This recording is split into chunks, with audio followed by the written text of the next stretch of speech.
You said something before that you was in the streets your whole life, but you never got robbed by a street dude. You only got robbed by people in suits. You talk about going to jail. Like, how is that to get taken advantage of by, accountants and business people coming from, where you come from? And maybe you could shed a little bit more light on that tax situation and how that The whole situation works saddest out. thing is they come at you, and I don't want to disrespect because this is a beautiful room, but they come at you.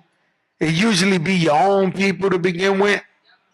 And so I got robbed from my publishing when I was like 19. I came in the game. Latino dude came. His name was Jelly Bean Benitez. He did shit for what's her name? The white girl, Madonna, all of them. So he came to me and said, yo, young bro, you just in the game. We both Latino. I'll show you that. That nigga robbed me. He robbed me.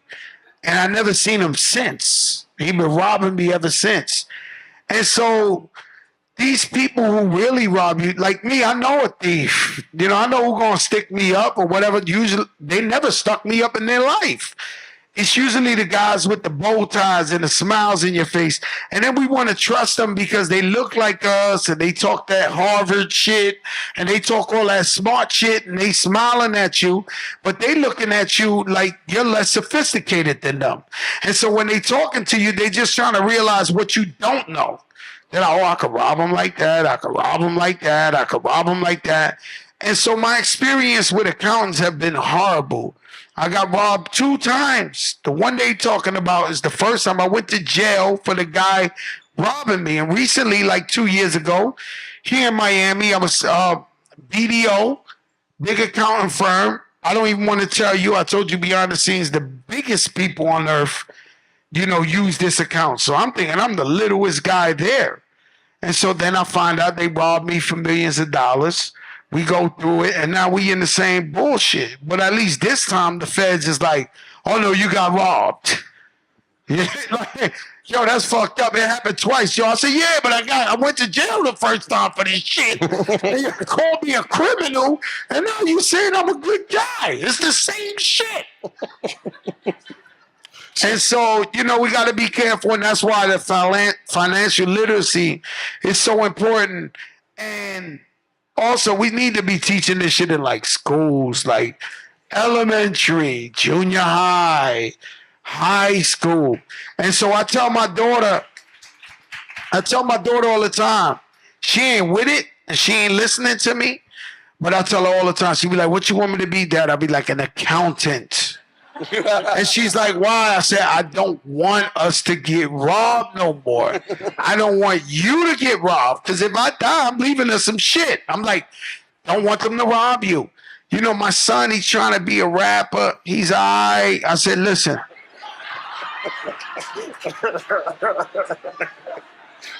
Right? How do you tell him? Okay. There's a scene. I'm into movies, right? I'm into movies. Good ones, bad ones, scary ones, whatever. I always learn something from movies. Like, look at all this AI shit. They've been telling us this in the Terminator, right?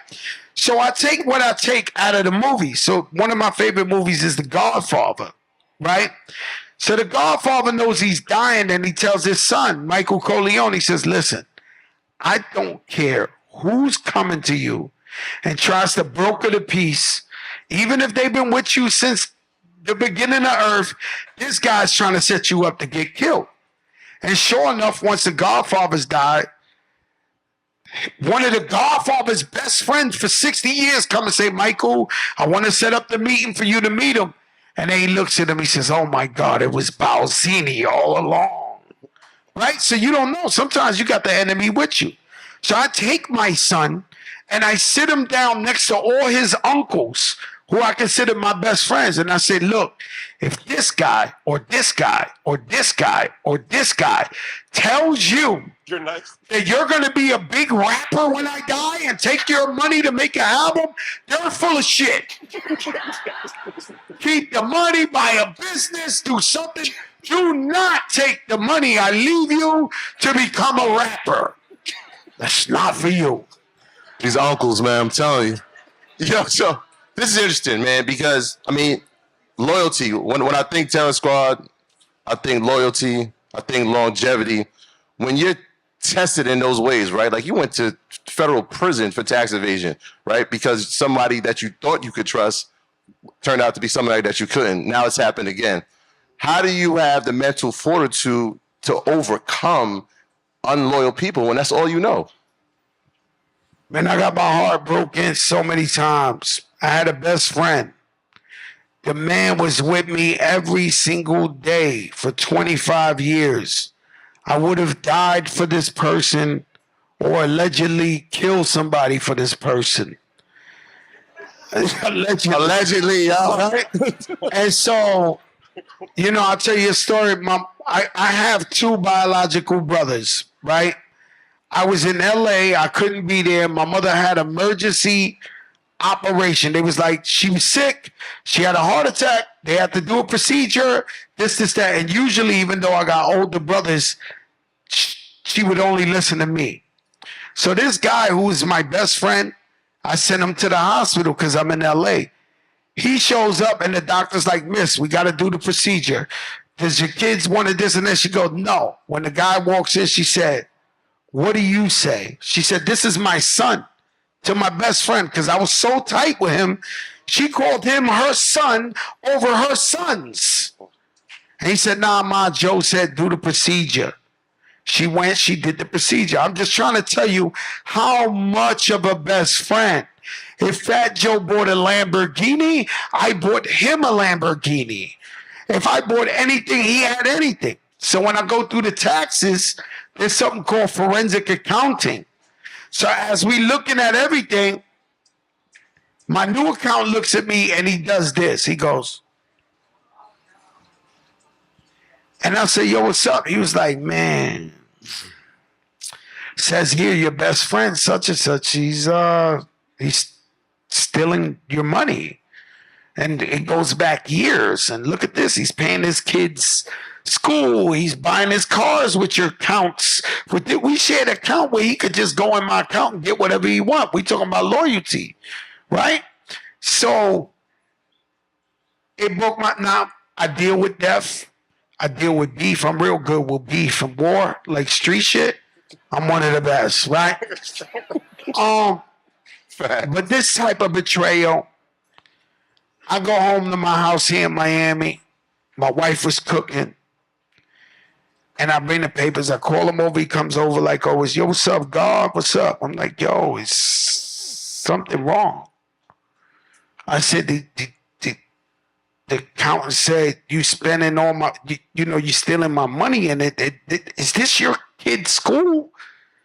Is this a car for your wife? Is this trips to Paris? Is this with your wife and bags and Louis and this and this?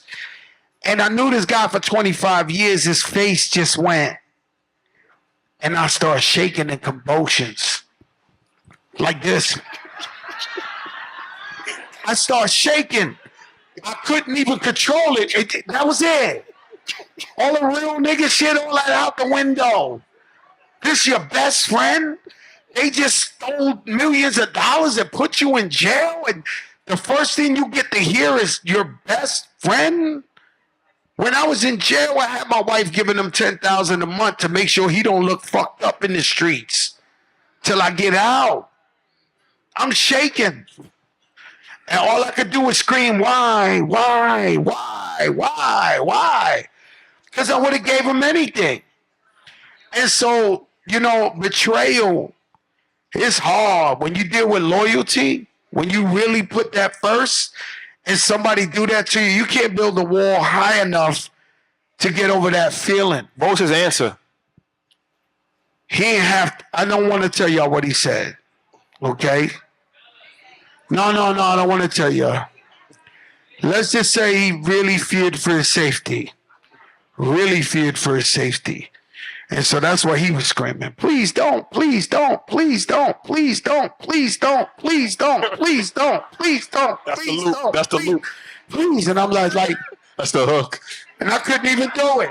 I couldn't even hurt the guy. I loved him. I was godfather to his son, everything. I was just like, so we just casted him off and just go somewhere else, man. You can't come around here no more. So So what's the best practices to not get taken advantage of? Because it happened to you twice.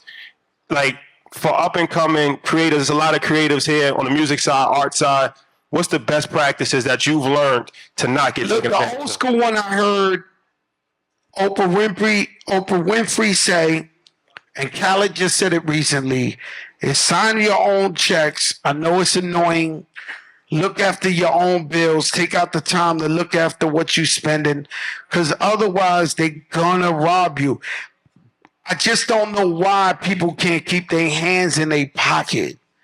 Why they gotta touch the cookie jar, but they get tempted with the money all the time, and if you don't watch it, they're gonna go. And so now we got, I hope is great, but we got like 3 of us watching this shit, and then the accountant, so we watching, and so that's the magic of it. That's the magic of it.